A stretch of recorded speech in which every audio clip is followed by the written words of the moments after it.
Assalamualaikum warahmatullahi wabarakatuh.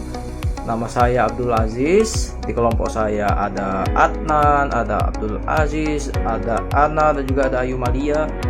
Di sini saya akan membahas tentang HIV dan juga AIDS. Apa itu AIDS? AIDS adalah tingkatan terakhir dari HIV, yang dimana tubuh sudah tidak bisa lagi melawan infeksi-infeksi dan juga penyakit-penyakit.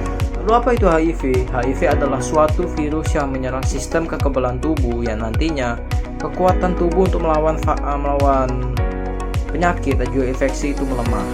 Dan juga obatnya belum ditemukan sampai dengan sekarang.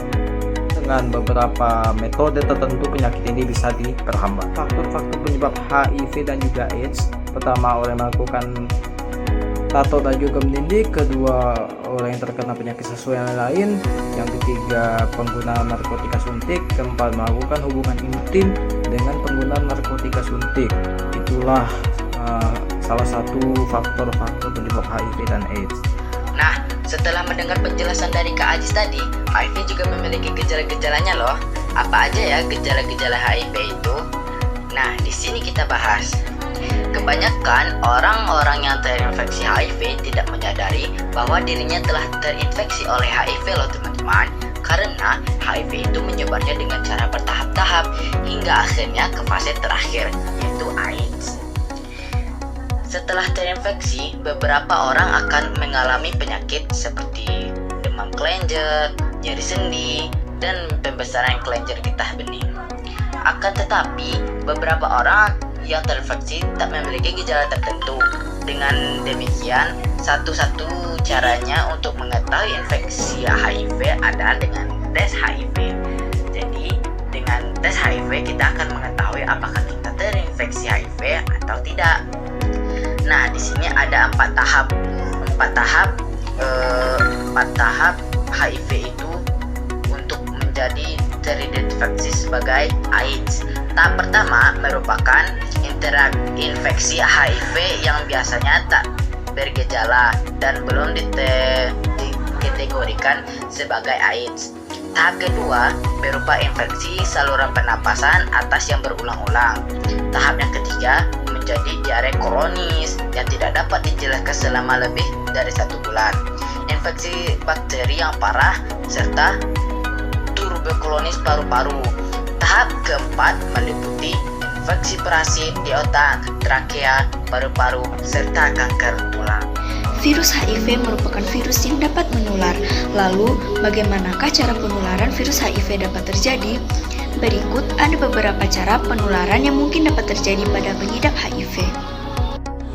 Yang pertama, pemakaian jarum suntik secara bergantian dengan pengidap HIV. Yang kedua, penggunaan peralatan pribadi yang tidak disterilkan dan pernah dipakai oleh pengidap HIV, misalnya peralatan tato, alat piercing, atau cukur jenggot. Yang ketiga, melakukan hubungan intim dengan pengidap HIV. Umumnya, hubungan intim yang dilakukan melalui vagina atau dubur memiliki risiko tertinggi penularan HIV. Hubungan intim yang dilakukan secara oral nyatanya sangat jarang menyebabkan penularan HIV, kecuali terdapat luka terbuka pada bagian mulut, misalnya sariawan, atau luka pada bagian gusi. Yang keempat, mendapatkan transfusi darah dari pengidap HIV juga dapat menyebabkan kamu dapat tertular virus HIV. Yang kelima, virus HIV juga dapat menular dari ibu hamil ke janin dalam kandungan. Selain itu, virus HIV juga dapat ditularkan melalui proses persalinan atau menyusui. Yang terakhir adalah pencegahan dan pengobatan. Penularan HIV melalui tindak seksual dapat dicegah dengan melakukan hubungan intim hanya dengan satu pasangan yang tidak terinfeksi HIV. Penularan HIV dapat diminimalkan dengan menggunakan jarum suntik baru, menggunakan alat pengobatan yang steril, dan tidak menerima transfusi darah dari orang yang mengidap HIV. Penularan HIV dari ibu hamil kepada anaknya dapat dikurangi dengan melakukan terapi antiretroviral selama mengandung, melahirkan, dan menyusui. Departemen Kesehatan Republik Indonesia menyarankan program ABCDE. Isi dari program tersebut adalah abstinence, be faithful, kondom, drug no, dan education. Abstinence maksudnya adalah absensi melakukan hubungan intim ketika belum menikah. Be faithful adalah melakukan hubungan intim hanya dengan satu pasangan. Maksud dari kondom yaitu melakukan hubungan intim dengan menggunakan pelindung. Drug no berarti tidak mengkonsumsi narkoba. Dan education adalah memberikan edukasi dan informasi yang benar mengenai HIV, meliputi penularan, pencegahan, dan pengobatan. Yang paling terakhir, pengobatan. Nah, apa sih pengobatan dari virus HIV tersebut? Sebenarnya sampai saat ini HIV belum ditemukan obatnya dan tidak dapat disembuhkan. Tapi ada satu metode yang dapat menyembuhkan infeksi HIV dengan efektif jika dimulai dengan segera dan rutin minum obat antiretroviral. Apa sih gunanya obat antiretroviral ini? Guna obat antiretroviral itu untuk menghambat virus HIV yang ingin berkembang menjadi stadium AIDS. Tetap jaga kesehatan Dan lakukan pola hidup sehat. Sekian dari kelompok kami.